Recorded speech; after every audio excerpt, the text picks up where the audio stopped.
दादा अब प्यारे हैं, सबसे अच्छे लगते हैं। बैठ के कुर्सी पर रोजाना सुनते हैं हम कहानियां।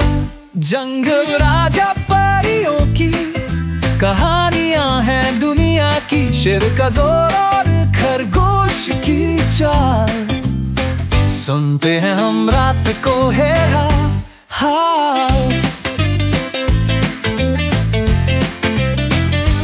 हंसी भी होती, सीख भी मिलती, दादा की बातें सब कुछ सिखाती।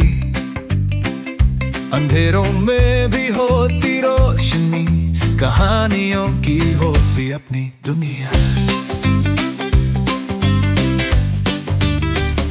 सुनना जरूरी, सीखना जरूरी, दादा हमें ये बात समझाते।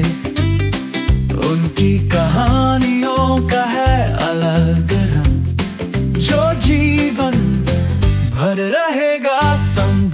दल राजा परियों की कहानियां है दुनिया की। शेर का जोर और खरगोश की चाल सुनते हैं हम रात को है हाल।